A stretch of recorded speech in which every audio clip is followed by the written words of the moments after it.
الحمد لله حمد الشاكرين، الصلاة والسلام على خاتم النبيين وعلى آله الطيبين الطاهرين. بسم الله الرحمن الرحيم. اللهم سلمنا لرمضان وسلمه لنا وتسلمه منا متقبلا. اللهم اجعله شهر عز للإسلام والمسلمين. اے اللہ، ہمیں رمضان کے لیے سلامت رکھ اور رمضان کو ہمارے لیے، اور اسے سلامتی کے ساتھ قبولیت کا ذریعہ بنا۔ اے اللہ، اس مہینے کو اسلام اور مسلمانوں کے لیے عزت و عظمت والا مہینہ بنا دے۔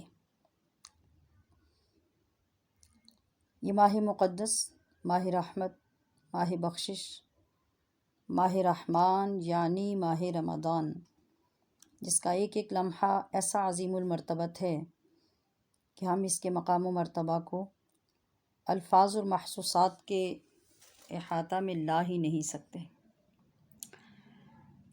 اس سے بآسانی یہ بات سمجھ میں آتی ہے کہ اس کی ایک ایک گھڑی کی فکر کرنا، اسے ضائع ہونے سے بچانا، اور اس میں نازل ہونے والی اللہ پاک کی عنایتوں، رحمتوں اور برکتوں کو دامنوں میں سمیٹنے کے لیے کمر بستہ رہنا ہی باعث سعادت و کامیابی ہے۔ یقیناً اعلیٰ ترین نعمتوں کے حصول کا کوئی ڈسپلن، ضابطہ اور ترتیب بھی ہوتی ہے۔ پہلے سے مرتب کر کے رکھنا اور تیاری و اہتمام بھی، ذوق و شوق کا اظہار بھی ضروری ہوتا ہے۔ تاجدار کائنات فخر موجودات صلی اللہ علیہ وآلہ وسلم نے 29 شعبان المعظم کو رمضان کی شان و فضیلت میں صحابہ اکرام کے سامنے جو مقدس خطبہ ارشاد فرمایا تھا، وہ بھی صحابہ اکرام میں جوش و جذبہ، اہمیت اور تیاری کی طرف متوجہ کرنے کے لیے تھا۔ حالانکہ کائنات کے والی رحمت للعالمین کی اپنی محبت اور لگن کا تو یہ عالم تھا کہ رجب کے شروع ہوتے ہی آپ دعا فرمانے لگ جاتے، اللہم بارک لنا فی رجب و شعبان وبلغنا رمضان، جس کے معنی یہ ہیں کہ اے اللہ، ہمارے لیے ماہ رجب اور ماہ شعبان میں برکتیں پیدا فرما اور ہمیں ان برکتوں کے سائے میں رمضان تک پہنچا دے، یعنی رمضان کی رحمتیں، برکتیں نصیب کر دے۔ آئیے ہم بھی اپنے محبوب آقا صلی اللہ علیہ وآلہ وسلم اور صحابہ اکرام کی سنت کو پورا کرتے ہوئے رمضان گزارنے کی تیاری اور پلاننگ کر لیں۔ مگر کیسی تیاری اور کیسے تیاری، یہ بہت امپورٹنٹ ہے۔ کیا اس کے لیے سامان خورد و نوش، میدا، بیسن، جام شیریں، ٹینگ، گوشت، قیمہ، سبزیاں لا کے رکھنی ہوں گی، یا پھر کچھ اور؟ نہیں، ان تمام اشیاء کو کم استعمال کرنا دراصل رمضان کی تیاری ہے۔ اللہ کریم کے خاص انعامات کا مستحق ہونے کے لیے جس تیاری کی ضرورت ہے وہ کچھ یوں ہے: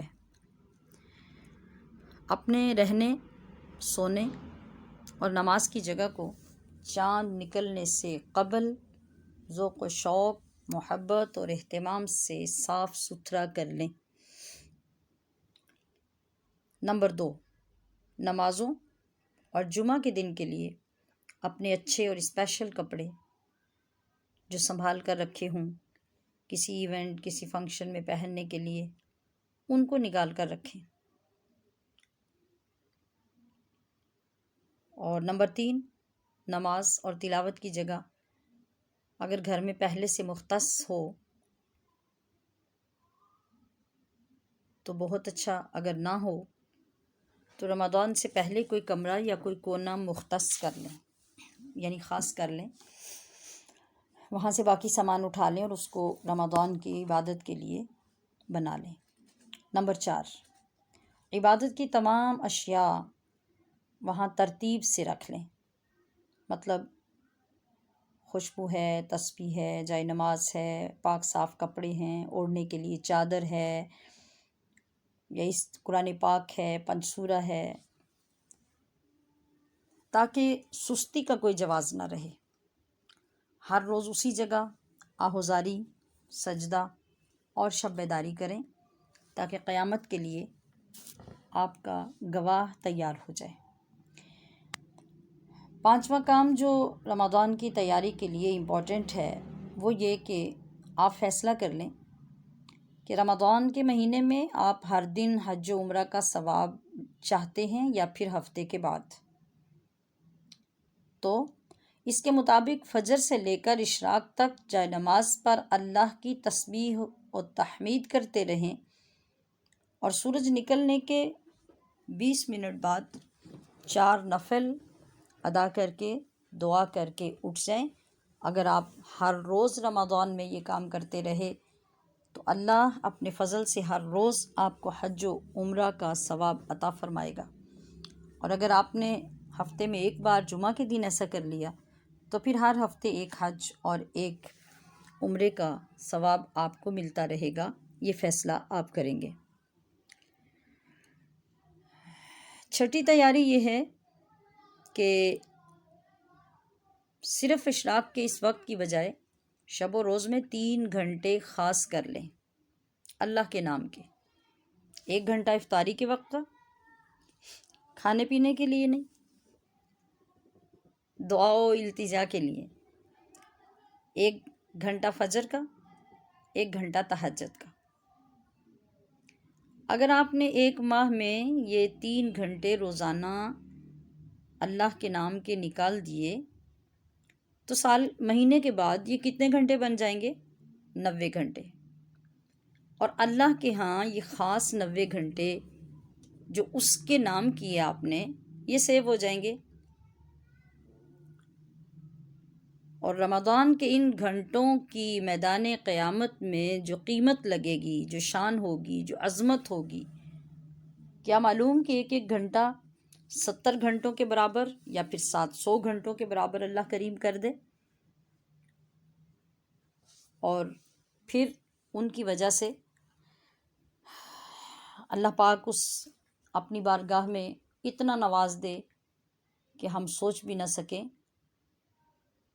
صرف اس وجہ سے کہ میرے بندے نے اتنا وقت میرے لیے خاص کیا جس میں کسی اور کی مداخلت اور انوالومنٹ نہیں ہوئی۔ یہاں ایک بات لذت اندوز، لطف اندوز ہونے کے لیے حضرت امام مجدد الفسانی رحمۃ اللہ علیہ کی یاد رکھ لیں۔ آپ نے ارشاد فرمایا کہ کاش رمضان المبارک کے علاوہ باقی 11 مہینوں کو اجر و ثواب اور رحمت خداوندی کے اعتبار سے رمضان المبارک کے ساتھ دریا اور سمندر کی نسبت ہوتی۔ کیا مطلب؟ کہ باقی سارے مہینے دریا ہوتے اور رمضان المبارک سمندر ہوتا،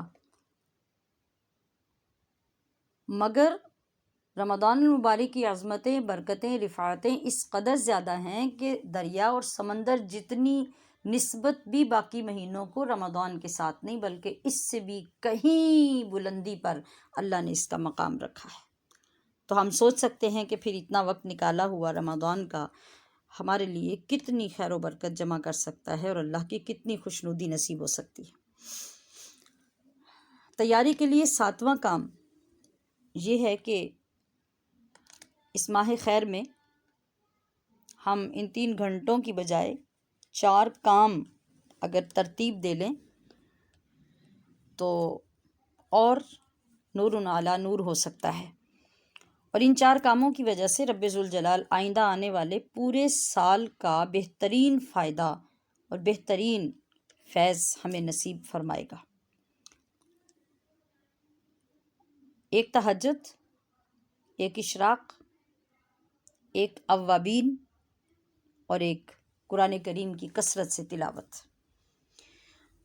تہجد کو تو آپ سمجھتے ہیں اور رمضان المبارک میں وہ اس لیے آسان ہو سکتی ہے کہ ہر شخص نے سحری کھانے کے لیے تو اٹھنا ہی ہے، تو اگر اس اٹھنے میں 20 منٹ 15 منٹ پہلے والے ایڈ کر کے کوئی الارم لگا دیا جائے، اہتمام کر لیا جائے، کسی کی ڈیوٹی لگا دی جائے، تو بس اتنی کوشش سے آپ کو پورا مہینہ تہجد کی نعمت نصیب ہو سکتی ہے۔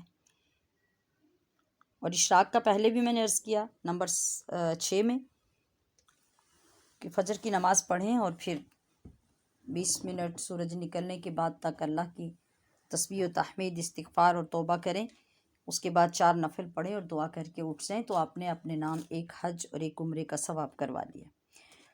اب جب مغرب پڑھیں تو مغرب کی نماز کے ساتھ 6 نفل پڑھ لیں، اور ان کا طریقہ یہ ہے کہ 2 نفل وہی جو آپ روٹین میں پڑھتے ہیں، اور 4 نفل اس کے ساتھ اور ایڈ کر لیں، تو یہ 6 نفل اوابین کے ہو جائیں گے۔ اور اس کا یہ مطلب ہوگا کہ یہ وہ لوگ ہیں جو اللہ کی بارگاہ میں بہت زیادہ آہوزاری کر رہے ہیں، توبہ کر رہے ہیں، تو اللہ پاک ایسے لوگوں کی توبہ بھی قبول فرماتا ہے اور قبر کی روشنی بھی ان کے وسیلے سے نصیب کرتا ہے۔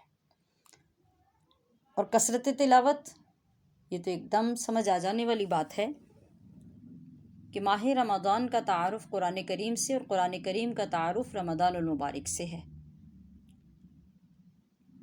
تو جب رمضان المبارک آتا تو حضرت امام مالک رحمۃ اللہ علیہ اعلان فرما دیتے کہ اس پورے مہینے میں کوئی واعظ و نصیحت نہیں ہوگا، کوئی علمی گفتگو نہیں ہوگی، کوئی محفل نہیں ہوگی، بلکہ پورا مہینہ ہر لمحہ ہر گھڑی قرآن کی تلاوت میں گزارا جائے گا۔ تو آئیے اس سال کے اس مقدس مہینے میں ہم بھی یہ کوشش کر کے دیکھیں کہ ہم اس ماہ مبارک میں کتنی تلاوت کر سکتے ہیں۔ تو جس شخص کو یہ 4 چیزیں نصیب ہو جائیں اور ہر وقت جب ان کو کرنے کے بعد اٹھے تو اخلاص دل کے ساتھ، اخلاص نیت کے ساتھ اپنے رب کے حضور دعا کرے کہ رب ذوالجلال ان پر نور گھڑیوں کا صدقہ اور اس عبادت کا صدقہ جو میں نے تیرے لیے اس ماہ مبارک میں شروع کی، اس کا فیضان مجھے اتنا عطا کر دے کہ پورے سال کے لیے مجھے ان عبادتوں کا پابند کر دے۔ تو انشاءاللہ العزیز ہمارا اخلاص اگر ہوا تو وہ ضائع نہیں ہوگا۔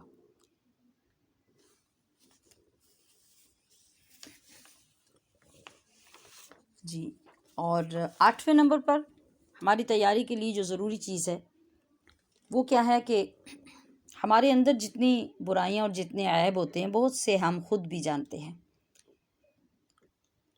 غور کریں، محاسبہ کریں، اور اس میں جو زیادہ بڑا عیب، جو زیادہ آپ کو رسوا کرتا ہے، شرمندہ کرتا ہے، معاشرے میں زیادہ معیوب اور برا سمجھا جاتا ہے، اس کا انتخاب فرما لیں، اور پھر پورے رمضان میں ہر روز اپنی پوری کوشش جد و جہد کے ساتھ اس کو چھوڑنے کی کوشش میں لگ جائیں۔ ٹارگٹ یہ ہو کہ اس سال میں نے اس ماہ مبارک میں اپنی یہ برائی ختم کرنی ہے، اور اس کے بدلے میں کیا کرنا ہے؟ آقا علیہ الصلوۃ والسلام کی ایک سنت، خواہ وہ معمول کے کام میں ہو، خواہ وہ دائیں ہاتھ سے پکڑ کر گلاس پانی ہی پینا ہو، خواہ سیدھا قدم گھر کے اندر رکھنا ہو اور باہر نکلتے ہوئے الٹا قدم باہر نکالنا ہو، کوئی ایسی ہی سنت کیوں نہ ہو، بس اس کو اپنانے کی نیت کر لیں اور پورا مہینہ پھر اس پہ چیک رکھیں کہ اس کے خلاف نہ کریں۔ تو یہ اتنی بڑی ترقی ہوگی کہ ایک بہت بڑے عیب سے آپ کا چھٹکارا اور ایک بہت بڑی سعادت سے آپ ہمکنار ہو جائیں گے۔ ایک سنت نصیب ہو جائے گی، ایک برائی چھوٹ جائے گی۔ اس کا ارادہ کر کے دیکھیں اور اس کو تیاری میں شامل کر لیں۔ 9ویں نمبر پر ہر افطاری اور سحری یا افطاری یا سحری یا دونوں، جو بھی توفیق دے اللہ پاک، ان میں کم از کم ایک فیملی کو، اور اگر فیملی کی گنجائش نہ ہو تو ایک شخص کو ضرور سپورٹ کریں، اپنے دسترخوان پہ بلا لیں یا اس کے گھر میں اس کو افطاری یا سحری میں سے جو توفیق ہو وہ بھیجیں۔ ہر روز یہ خاص کر لیں کہ کسی ایک کو ضرور شامل کرنا ہے۔ اسی طرح ہمارے بہت سے احباب ہوتے ہیں، دوست ہوتے ہیں، ہمارے رشتہ دار ہوتے ہیں، ہمارے اڑوس پڑوس کے لوگ ہوتے ہیں، مصیبت زدہ لوگ ہوتے ہیں، پریشانیوں میں مبتلا لوگ ہوتے ہیں، تو ان میں سے روز روز کسی ایک کا انتخاب کر لیں کہ آج کی نمازوں کے بعد میں نے ایک فیملی، ایک رشتہ دار، ایک دوست کے لیے سارا دن دعا کرنی ہے، پھر دوسرے دن دوسرے کے لیے۔ یہ بہت خوبصورت طریقہ ہوگا، اور اس سے ایک پورا دن فوکس رہے گا آپ کا ایک ذات یا ایک فیملی پر، اور اللہ تعالیٰ آپ کی اس توجہ کے بدلے میں اور انٹینشن کی وجہ سے ان کے لیے آپ کی دعا ضرور قبول کرے گا۔ 10واں کام ہماری تیاری میں یہ ہو کہ یہ سیٹ کر لیں کہ چلتے پھرتے ہم نے رمضان میں کثرت سے درود پاک پڑھنا ہے، کھانا پکاتے، آٹا گوندتے، دیگر صفائی وغیرہ باقی کام کرتے ہوئے، کھانے کی تیاری کے وقت میں، جب بھی آپ کی زبان فارغ ہو تو آپ کثرت سے یا تو درود پاک پڑھیں یا پھر کثرت سے استغفار پڑھیں۔ اب آپ دیکھیے کہ ہم نے سارے وقت کو ڈیوائیڈ کر لیا اپنے رب کو منانے کے لیے اور اس کی رحمتیں سمیٹنے کے لیے۔ تو تلک عشرۃ کاملہ، یہ 10 جو پوائنٹس میں نے آپ کی خدمت پہ عرض کیے، مجھے اور آپ سب کو اگر ان سب پہ عمل کرنا نصیب ہو گیا تو سمجھ لیجئے کہ ہمارے اگلے پورے سال میں خیر ہی خیر ہے۔ مگر بہت امپورٹنٹ، بہت غور طلب اگلی بات ہے کہ کیا یہ سارے کام کرنا بہت ایزی ہیں، آسان ہے؟ ہرگز نہیں۔ بہت سے دشمن، بہت سے چور ہمارے آگے پیچھے چھپے رہیں گے جو ہماری ان دولتوں کو چرائیں گے، بلکہ وہ بھی ہماری طرح کمر بستہ رہیں گے۔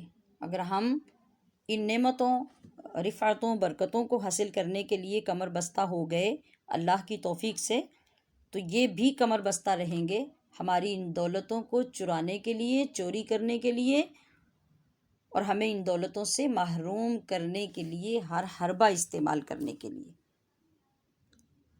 تو آئیے اپنی ان دولتوں کو محفوظ رکھنے کے لیے ان کی بھی پہچان کر لیں۔ سب سے پہلا جو چور ہوگا وہ ہوگا ٹیلی ویژن۔ وہ کیا کرے گا؟ وہ ہمارا وقت چرا لے گا، جس وقت میں ہم نے تسبیحات پڑھنی تھیں، جس میں ہم نے نوافل پڑھنے تھے، جس میں ہم نے قضا نمازیں پڑھنی تھیں، جن میں ہم نے قرآن کریم کی تلاوت کرنی تھی، تو یہ ہمارا وقت چرائے گا۔ تو کیا ہوگا؟ ہماری توجہ اس ٹرانسمیشن کی طرف ہو جائے گی جو ٹی وی پہ چل رہی ہوگی۔ مختلف لوگ گفتگو کر رہے ہوں گے، اپنے اپنے نظریات پیش کر رہے ہوں گے، اپنی اپنی اسپیچز کر رہے ہوں گے، اور کوئی نعت پڑھ رہا ہوگا، کہیں ڈرامہ لگا ہوا ہوگا، کہیں مقابلہ ہو رہا ہوگا، کوئی تلاوت کا، کوئی نعت کا۔ تو وہ سب اچھا ہی صحیح، اور بہت جگہوں پہ اچھا ہی ہوگا، مگر یہ مہینہ خود اپنی زبان، اپنی باڈی، اپنے جسم کے ہر اعضاء کے ساتھ عبادت کرنے کا ہے۔ لہٰذا وہ جو ہمیں سعادتیں اور بلندیاں ملنی تھیں وہ جاتی رہیں گی، اور ہمارے دشمن جو چوری کر رہے ہیں وہ ہمیں اس ظام میں مبتلا کر دیں گے کہ ہم کون سا برا کام کر رہے ہیں، ہم تو اچھا کام کر رہے ہیں۔ لیکن اس ماہ مبارک میں یہ مطلوب نہیں ہے رب کریم کو۔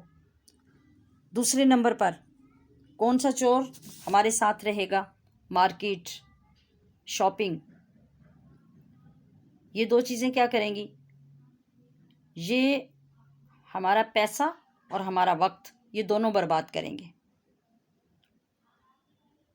سارا دن ہمیں ایک ایک چیز پسند نہیں آئے گی، اور ہم اس کو پسند کرنے میں مارکیٹ میں ٹائم گزار دیں گے۔ ہلکی اور سستی چیز پسند نہیں آئے گی، 2 گنا زیادہ پیسہ خرچ کر کے آ جائیں گے۔ تیسری چیز، یعنی تیسرا چور کون ہوگا؟ وہ ہمارا کچن، جو ہماری عبادتوں کو اور ان کی حلاوت کو چوری کرے گا۔ کس طرح کہ ہمیں لمبی چوڑی اور نئی نئی ریسیپیز میں مبتلا کر دے گا، اور ہم داد لینے کے لیے، افطاری کے لیے 2 4 گھنٹے پہلے کچن میں گھس کے ادھر اذان شروع ہو جائے گی، اعلان ہو جائے گا، اور ہماری کوکنگ ختم نہیں ہوگی، نہ دعا ہوگی، نہ التجا ہوگی، نہ اپنی عبادت پیش کرنے کا وقت ہوگا۔ اور چوتھا انتہائی خطرناک چور، وہ ہمارا موبائل، انٹرنیٹ اور اس طرح کی دیگر چیزیں جو وہ بھی کیا کریں گی، وہ بھی ہمیں انہی چیزوں میں مبتلا کر دیں گی جو بظاہر بری نہیں ہوں گی۔ ہم مختلف پوسٹ دیکھ رہے ہوں گے، کہیں رمضان کی فضیلت لکھی ہوگی، کہیں روزے کے بارے میں لکھا ہوگا، کہیں کوئی مسئلہ ہوگا، مگر یہ ساری چیزیں ہماری پہلے سیکھنے والی تھی۔ رمضان میں ان کے اندر مبتلا ہو کے وقت ضائع کرنا مقصود نہیں ہوگا۔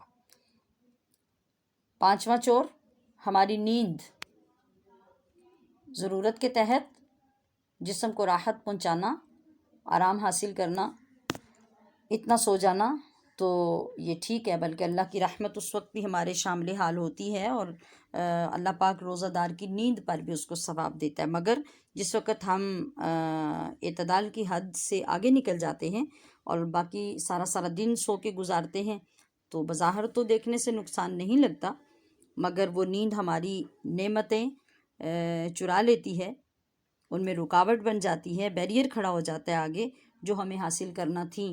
کس طرح اپنی عبادت پیش کر کے اپنے آپ کو متحرک اور ایکٹیو رکھ کے، تو یہ ساری چیزیں پھر ہم سے چھوٹ جائیں گی اور یہ چور بھی ہمارے ساتھ ساتھ رہیں گے۔ تو ہمیں اگر ان سب چیزوں کی پہچان حاصل ہو گئی تو سمجھ لیجئے کہ رمضان المبارک کی آمد کے ساتھ ہی اللہ پاک نے ہمارے لیے خوش نصیبی بھی اتار دی۔